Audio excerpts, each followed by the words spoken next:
Today we will discuss a topic that I have mentioned many times in my lectures in passing, but today we're going to shed a little bit of extra light, and it is especially relevant given the circumstances right now in Gaza and in Palestine, and that is our history as a Muslim Ummah, our relationship with the Jewish people for the last 2,000 years before the creation of Israel, for the last 15 centuries. Because the fact of the matter is that it is truly sad in light of our contributions to the survival and the flourishing of these demographics that they seem to ignore and neglect all of these centuries of positive interactions. Because the fact of the matter, once again, Christian Europe treated this demographics in a very different way than we did.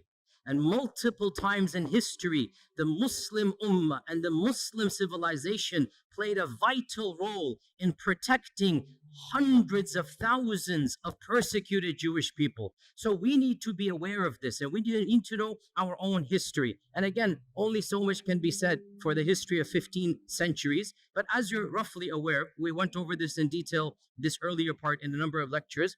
In the year 70 CE, in the time of Jesus Christ, after Jesus Christ, the second temple was destroyed, and so Judaism once again had its diaspora. They fled across the globe, so they didn't have a land. For the next 2,000 years, where were the Jewish people? Under Christian and then Muslim rule. For 1,500 years before 1947, 1,400 years before 1947, where were the Jewish people?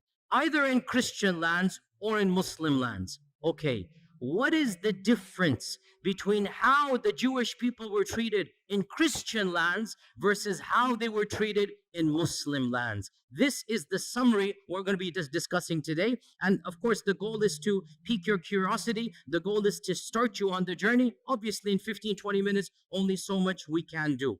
We need to understand Christianity from its inception has been extremely intolerant of the Jewish people. Why? Because according to their theology, what did the Jewish people do to their own God, to the Son of God? Well, according to their theology, what did they do? They murdered the Son of God. So from the beginning, there's a term that is found in Christian literature. I'm not inventing this term. It's called Christ killers. This is what they called the Jewish people, Christ killers.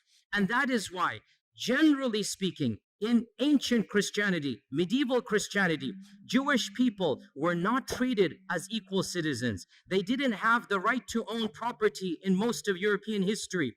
They were forced to live in special areas. The ancient term for this in Venice, the Venetian term, is still used in English. Guess what that term is? Ghetto. That term ghetto, where does it come from? Now we use ghetto to mean what? A very poor, very impoverished part of the city. Well, it was called ghetto for the first time in Venice in the 1200s from a Venetian term to mean low class. It's literally a term that was used for Jewish people. The term ghetto in English comes from them having to live in a separate place of the city. Jewish people in Europe were prohibited from any noble profession. They had to take ignoble tasks. They were prohibited from owning land. They were prohibited from rising up in the ranks of nobility. In fact, the one job that they were not prohibited to do, and that's why they started to do this more and more, was the job that was prohibited by the church, and that is lending of money. The church said you cannot lend money on interest. And Christians, if they do so, they're going to go to hell. They're going to be damned. This is Christian law, by the way. Jewish people were exempt because they're not Christian. And they couldn't work in so many other areas. This is not anti-Semitic. I'm teaching you history. This is a fact. Jewish people then took on, by and large, in Europe, the profession of money lending, charging interest, because they weren't allowed any other job. They weren't allowed careers, and this was prohibited by the church. You'd be damned. So what did they do? They became the proto-bankers, the first bankers. And so what's going to happen, slowly but surely, their wealth did increase. This is not a anti-Semitic. It's the fact of the matter is that they were involved in this profession, and that is why rich dynasties from this group did begin to rise in the 15th, 16th, 17th centuries. But that's because They were the ones lending money. Eventually, the church had to buckle under pressure and change their law and say it is now allowed for Christians to do. Otherwise, Christians forbade Christians from lending money with interest. It was haram for them. The church would excommunicate you. That's why this group began to do this. In the 11th century, when the Crusades was announced, in 1095, 1096, the first Crusaders, they left England, they left Italy, they left France, and they made their way to Jerusalem, wanting to free, quote unquote, Jerusalem from Muslim lands. Do you know what happened before they reached Jerusalem? They started massacring Jewish people. Where? In Europe. Why? What has that got to do with Jerusalem? They began to reason, if we're going to go to Jerusalem where Jesus walked, we should avenge his death before we get there. And so, thousands, this is the first time where pogroms happened against Jewish people. Entire cities in Europe, entire cities in Germany, this is in 1096, 1097, entire cities were decimated from their Jewish populations. It is really pathetic what the Christians did. The women and children ran to the synagogues begging for freedom, and they burnt the synagogue with babies in it. They burnt it. Who? The Christians. Why? Because these are Christ killers. I say this because you need to know, where is this anger? Where is this anti-Semitic coming from? It's coming from Europe. We Muslims had nothing to do with any of this hatred. And you need to know the irony of how we can be accused when in reality this notion of anti-Semitism comes straight from Europe. In the year 1215, the church gave a decree that Jewish people could not live like normal citizens in any Christian land. They had to wear a different clothing. They had to live in different places of the city. They had to have specific professions. This is the Vatican. This is the church normalizing the discrimination of Judaism. This is in 1215. Don't be surprised in a few decades, 1290, King Edward of England said, I don't want any of these people in my kingdom. So he made a decree to expel every single member of the Jewish faith from England. For 400 years, there were no Jewish people in England. 400 years. Why? Anti-Semitism. The king said, none of these people are going to be here. And Shakespeare writes his plays during this time. But the stereotype, the negative, evil stereotype remains in the psyche of Europe. Go read Shakespeare's plays. Go read how he writes about Shylock the Jew. This is Shakespeare, not me. Shakespeare is an anti-Semite in every sense of the term. The stereotypes, the negativity, and ironically, he's never interacted with a Jewish person because there are no Jews in England when Shakespeare's writing because of the decree. Only in 1680 or something, the king relents and allows them back in. And that is why, by the way, to this day in England, the Jewish population is very small compared to other places in Europe because for 4 centuries, they were banned. And one of the worst manifestations of anti-Semitism took place in Andalusia, but not under us. When Ferdinand and Isabella Reconquista, when they conquered Granada, the Muslim land, when they conquered Granada, the first decree, less than 1 week or 1 month after they took power, 1492, they made the decree. It's called the Decree of Al-Hamra because it was in the Hamra Palace. There shall be no Jewish people living in Andalusia. Hundreds of thousands of Jewish people were forced to convert to Christianity or were sent into exile. The entire population of Iberian Spain, and there were, we don't know, 300,000-400,000, 500,000 Jewish people, they were either forced to convert under torture or they had to flee for their lives.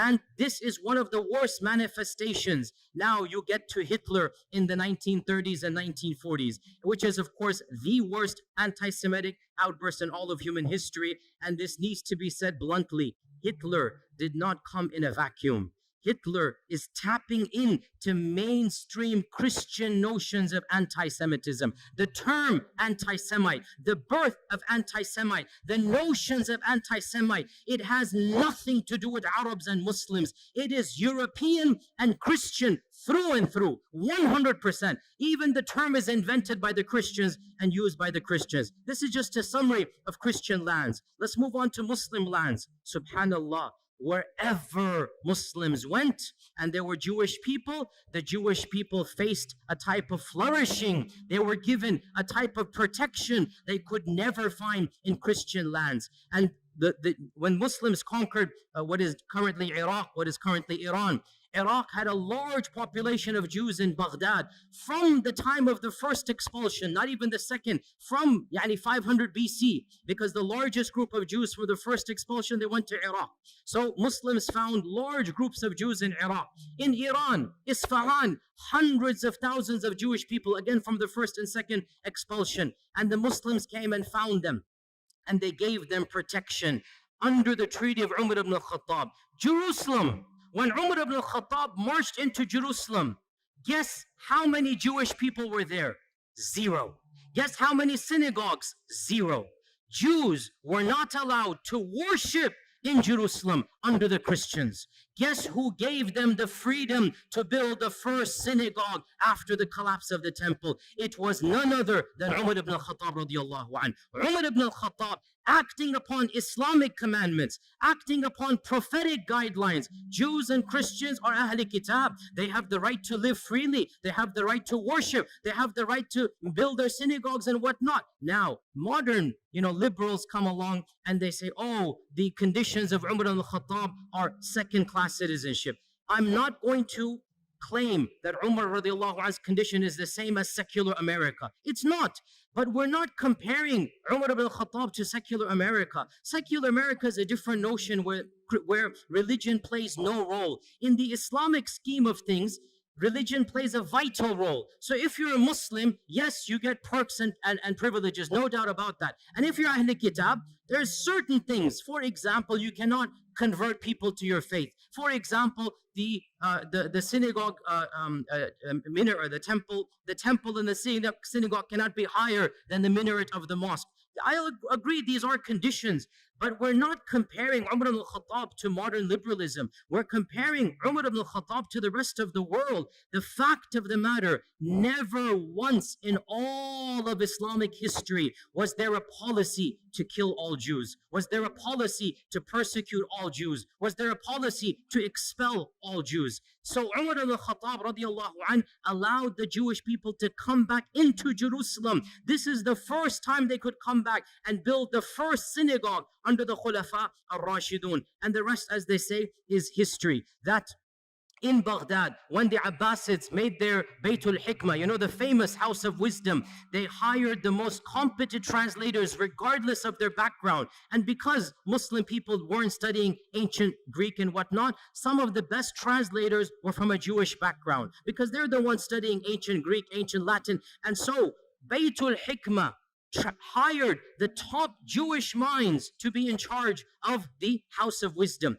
And when the Fatimids and when the Umayyads of Spain instituted their own Baytul Hikmah, because they wanted to compete, there are three khilafas, they wanted to compete with one another. So they made their own institutes of publishing. They also hired the best and brightest minds, regardless of their background. Jews and Christians were at the top of this list. You have to understand why. Muslims weren't studying ancient Greek and whatnot. These civilizations were. So the Khulafa and the Sultans hired these people and gave them the best salary so that they can work with them. And one of the most interesting examples in our own history in Andalusia was under the Ta'ifa kingdom of Granada in around 1000, 1030 CE, like basically literally 1000 years ago, the prime minister of Granada, the Sultan was Muslim, the prime minister was a rabbi, and his name is Ismail ibn Ismail ibn Naghrillah. And he was a rabbi, he was a learned man, he rose in the ranks until he became the prime minister of Cordoba. This is a Jewish person, and the people loved and respected him. The Muslim population loved and respected him. The books of history mention that when the Reconquista began, because Reconquista took 500 years, right? When it first began, Ibn Naghrillah, this Jewish vizier, was leading the Muslim army in jihad to defend Cordoba against the Crusaders. Can you believe this? And because in those times everybody dressed up in a particular garb, they wore Quranic, talismans for the time. Ibn Naghrillah, it is said, wore the Quranic coat of armor, verses of the Quran, and he's leading the Muslims in actual jihad against the Christians who are invading against Qurtuba, and he defends and he wins and he protects Qurtuba. So this is the reality of Jewish life under the rule. Now, some people point out that 20 years later, a mini massacre occurs. And this, you have to be careful, sisters and brothers. When you read these types of things, do your research. Do your research. It is true. A mini massacre occurred against the Jews of Qurtuba. But why? I'll tell you why. You won't find this too often because people just want to say, oh, the Muslims rebelled and they massacred hundreds of Jewish people in Qurtuba. It's true. But I'll tell you the story. This guy, Ibn Naghrillah, he died and he was buried with honors. His son, 21 years old, was given the next viziership as an honor that your father was the vizier, you become the vizier. His son is Yusuf ibn Naghrillah. Yusuf turned out to be a traitor. And the first thing he does, he writes a letter to the next kingdom. If you invade on such and such a date, I'll make sure you win over the kingdom. I'll distract the army and whatnot. But there's one condition, you must make me the ruler and I'll pay taxes to you. Okay? So this guy, Yusuf, he attempted a coup d'etat. And he got his people to support him. And obviously his people were of a Jewish background. The letter was uncovered. The Muslims went wild. Mobs attacked the palace and literally shredded Ibn Naghrillah Yusuf, the son of the famous one. They literally shredded him and tortured him to death. And then they turned on his core, killed him.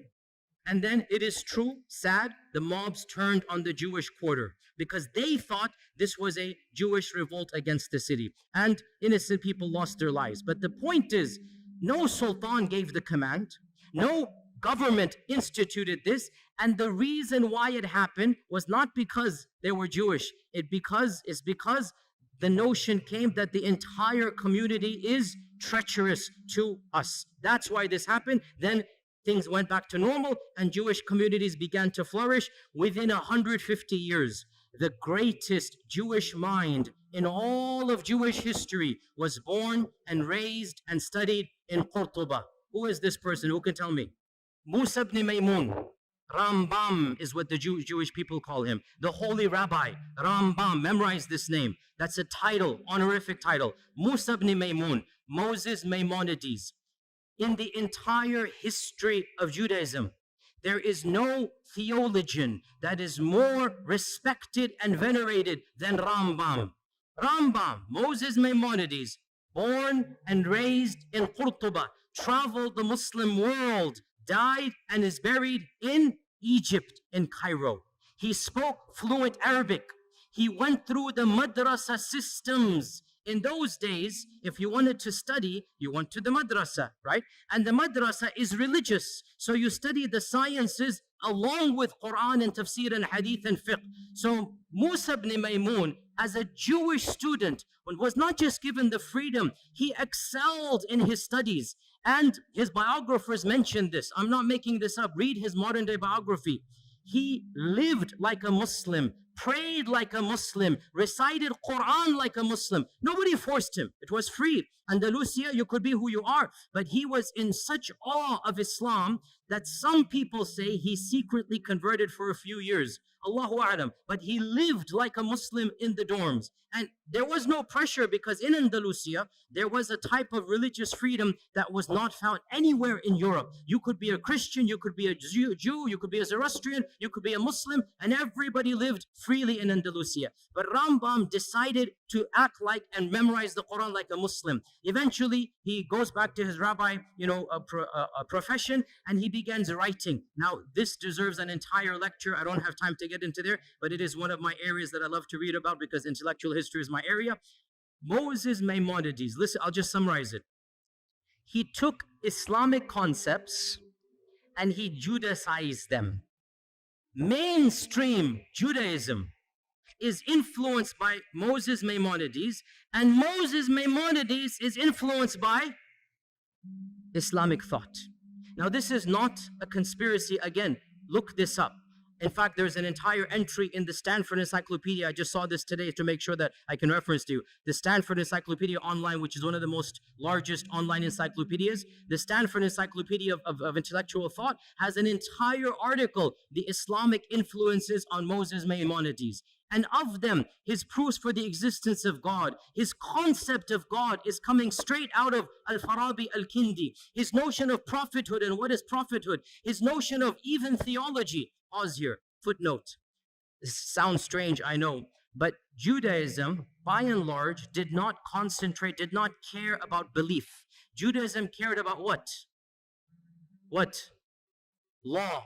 Judaism cared about how you act. It had almost nothing to do with Aqidah. That's why they don't have any book on Aqidah. The first book of Jewish theology, who wrote it? Rambam. The first book. And you read this book, and you are reading Al-Farabi, Al-Kindi. You are reading Islamic Mu'tazili thought. His conception of God, of the attributes, of Qadr, his conception of prophethood, it is coming straight out of his madrasa training. And this is now mainstream Jewish belief. I'm not making this up. This is well known. Mainstream Jewish theology is coming straight out of Andalusian madrasa. He just changed it, made it a little bit. And he wrote a creed. To this day, the righteous or the observant Jewish people, the first thing they do when they wake up, they read Moses Maimonides' one-page creed. And it begins, Ana mu'minu, I believe in, just like Aqidah Tahawiyah, just like other Aqidas, it literally begins, I believe in, and there's 13 points. I believe in God, there is one, la sharika la type of stuff, literally coming out of Islamic thought. He has no partner, cannot be described in this and that, literally goes through, and it goes all the way, and I believe in resurrection, I believe in the Messiah that's going to come, one of the 13 points, I believe in the Messiah. So this is coming from Musa ibn Maymun. By the way, one interesting thing about Rambam, wallahi, is so ironic. He became the best physician of his time because he mastered Ibn Sina. So he read Ibn Sina, he mastered Ibn Sina, now he's the best physician. He works his way up. Guess who he becomes the personal doctor to? None other than Salah ad-Din al-Ayyubi. Salah ad-Din al-Ayyubi takes him as his personal court doctor. For a period of time, he travels with Salah ad-Din. He is the primary doctor of Salah ad-Din Ayyubi. Nobody can accuse our religion of anti-Semitism. Nobody can accuse our sultans, our khulafa, of hating people because of their different faith. It didn't happen that way. If you were talented, you were the best doctor, and it's so ironic. Salah ad-Din is conquering Jerusalem, and Rambam is his main doctor. Subhanallah. How can we not remind our Jewish brethren of this reality? Look at from where to where. Look at the past and now look at how that has flipped. Eventually, he went to Egypt. He lived in Egypt. By the way, he wrote most of his writings in which language? Arabic. The chief rabbi of Judaism is writing his books in Arabic. This is well known. You can see them and look at them online. And he has a book called The Guide of the Perplexed. And there are a number of papers about this, that this is coming straight out of Al-Ghazali's Al-Munqidh min al-Dalal. Literally, Imam Al-Ghazali wrote Al-Munqidh min al-Dalal, and there is a book that he wrote for his people, The Guide for the Perplexed. And it has the same motifs, the same notion. Again, it's not copy-paste, because in the end of the day, he's an intellectual thinker, but he takes ideas, he takes notions from Islam, and he Judaizes them, which is what we expect to do. But where is the origin? What's the kernel? From our faith tradition. It is true to say that never in the last 2,000 years before the creation of this country has the Jewish people flourished as they did under Muslim Spain, under Islamic Andalusia, their greatest minds, their largest synagogues. You can visit their synagogues to this day in Qurtuba, in Granada. They still have their synagogues that were built not under the Christians, under the Muslims. Now in 1492, Ferdinand Isabella come, the first decree, all Jewish people will leave or convert or die, be killed. Where did these 500,000 Jewish people go? The Sultan Muhammad II gave a decree. Anybody who flees from Andalusia shall be welcomed in our lands anywhere you are. And he said, any vizier, any governor, any businessman who impedes their settling, who stops them to settle in any city, shall be punished by the Sultan himself. Sultan Mehmed II welcomed hundreds of thousands of Jewish people in 1492 with open arms. He literally saved them from execution or forced conversion. And he was angry at Ferdinand and Isabella, and he goes, this is not a good policy. But he thanked them. He goes, but you are giving us your good minds, your good workers. Don't worry, we will take them. Because of this, sisters and brothers, where did they go? They ended up in Morocco, in Tunisia. They ended up in Egypt. Hundreds of thousands of large Jewish communities were living in the Middle East, in Yemen. They were living there because Ferdinand and Isabella expelled the Jewish people. Muslims welcomed them and they said, Tafaddal, come and live here. And they lived here up until 1947. And by the way, before we even get to 1947, let's not forget another chapter in Muslim Jewish history. And this one, I was honestly surprised when I found out. Under Nazi rule, when you're all aware what Hitler did, he made a policy, all the people of that background shall be exterminated. The most inhumane, barbaric policy in the entire history against the Jewish people was Hitler. He literally exterminated them by, gas chambers and whatnot.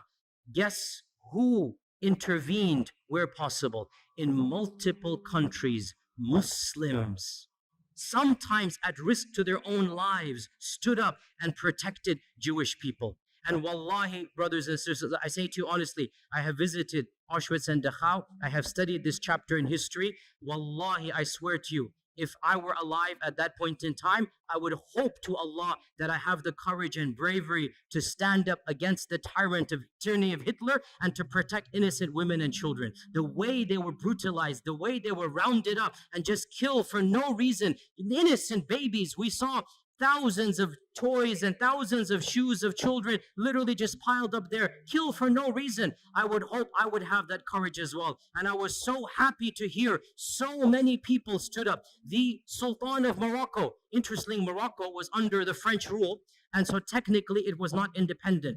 Yet when the French said, give us your Jewish people, Sultan Muhammad V said, no way. These people are our brethren. They have lived with us for centuries. They shall not be handed over. So Sultan Muhammad refused to obey the Nazi policies under the French rule of the Nazis. Tunisia as well refused. The Ottomans refused. In Bosnia, the Muslims refused. And perhaps the most brave act of courage, because it wasn't a government, it was brave. In France, the Muslims who were under the Nazi occupation. So the Nazis, if you remember your history, they invaded France and they took it over. So you have Nazi rule in France for a few years. You literally had Nazis ruling France before the liberation in 1947. So Nazis are in control. Muslims were allowed to live as second-class citizens. The Imam of the Masjid, Abul Qadir, the Imam of the Masjid, the Grand Mosque of Paris, I visited it. It's a very beautiful masjid built in the 1930s. It's still standing to this day. It's a beautiful, iconic masjid in Europe. The Imam of the Masjid gave a secret talk to the Muslims, and he encouraged the Muslims, if you know any Jewish friends of yours, bring them in. We will protect them in our mosque. The basement of the masjid became a home for the Jews under Nazi rule in France. And this was engineered by the Imam, the Sheikh. And some people didn't have space. He forged Islamic documents and told them to dress like Muslims. And it is said he saved over 1,000 people by this policy. 1,000 Jewish people in France were saved by the Muslim community who literally banded together. They didn't tell any secrets. There were families in the basement of the masjid, and those that didn't have space, the Imam personally forged IDs that these are Muslims. Because in the end of the day, what do the Nazis know? They look different, they talk different, they dress different. Khalas, they pretend to be Muslims. This is what you call Islamic rule. This is what is akhlaq of the Muslim. When this tyrant comes, you're not going to allow him to do this. You will protect them. And so it is truly sad that all of this history has been completely forgotten. What happened? Obviously, you're aware, in 1947, it is estimated there were around less than 1 million Jewish people living in Arab and Muslim lands, less than maybe 900,000. That's a huge number, by the way, especially after World War II. After World War II, you had more Jewish people across the Middle East and Arab lands than anywhere in Europe, right? So almost 1 million living in Yemen, in Cairo, in Iran, in Morocco. These are all people of Jewish background. What happens in 1947? The country of Israel is formed, and they make a call, a plea, that if you come here, you will be given perks and land. If you come here, you will be given a better economic status. And so majority of them migrated. Why did they migrate? Put yourself in their shoes. It's their land. From their perspective, obviously, they're getting their own people, they're getting a citizenship, they're getting land, they feel it's going to be safer for them. Some of them believe in Zionism. And yes, I'm not going to deny, because of the atrocities in 1947 and the massacres against Arabs, it is true, in a number of Muslim lands, for the first time in history, these types of sentiments that we now are familiar with began to develop against the Jewish population. I'm not going to deny this. But why did it happen? Because of politics of Israel. Not because they were Jews, because Israel massacred thousands, hundreds of thousands of Muslims, expelled hundreds of thousands of Arabs. Well, then there's going to be a feeling of sentiment. Why are you guys doing here? Go where you belong and whatnot. So all of this put together in the next 5 to 10 years, from 900,000 Jews in Arab and Muslim lands, currently it is estimated there are less than 15,000 across all lands. 200 here, 500 here, all of them have come to Israel. But one final point, and with this we conclude. SubhanAllah, this is something you need to know, O Muslims. This division of living under Muslim, living under Christian, it had and has and continues to have a profound impact on the demographics of the country of Israel. Judaism is divided into multiple groups. The three most important groups: number one, Ashkenazi; number two, Sephardim; number three, Mizrahi. These three divisions go back to whether they were living under Europe or under Muslim rule. And the most Europeanized Jewish people are the Ashkenazis. These are the ones, they never lived under Muslim lands. These are the ones, they have a different cultural background. They're more European. Generally, they're more secular. Generally, they're the ones in charge. Generally, they're socioeconomically privileged, and they're the governments ever since the founding of Israel. Sephardim are those Jewish people that were kicked out of Andalusia. And Mizrahi are the Jewish people who lived in Arab lands, Yemen, Iran, other places for many millennia. They are the smallest. Generally, Sephardim and Mizrahi are more pious. They're more orthodox. They're more religious. They're more believing in God.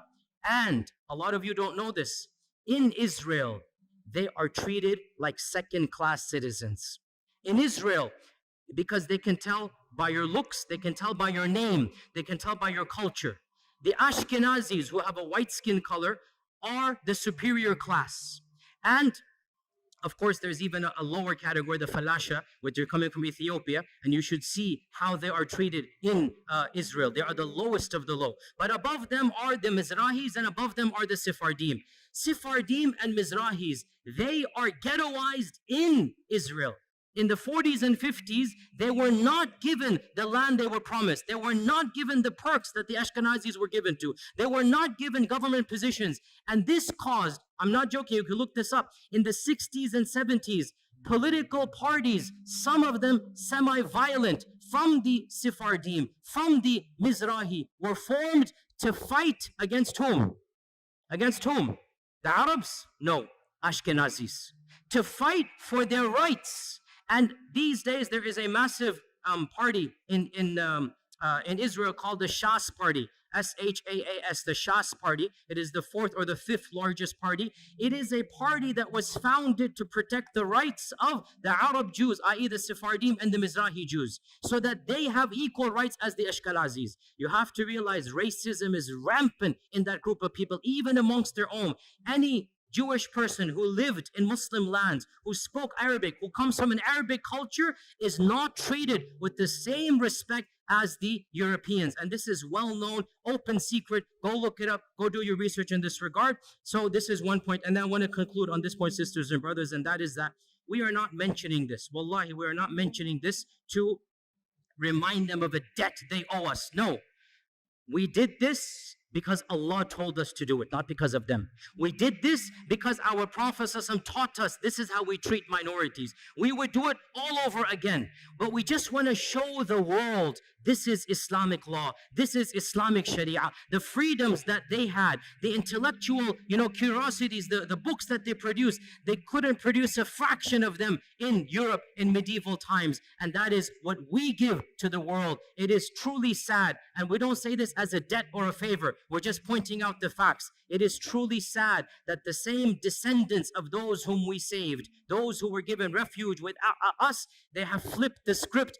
And they are doing what Hitler did to them, they are doing to the very people who protected them. And we just say this as a historical fact and record. Otherwise, we complain to Allah and Allah alone. These are facts we should all know. And we are proud as Muslims of our history. And we're proud of our Sharia. And there's nothing to be ashamed of. Alhamdulillah, thumma alhamdulillah. And inshallah, we'll continue in the same vein. Jazakumullah khair. Assalamu alaikum wa rahmatullah.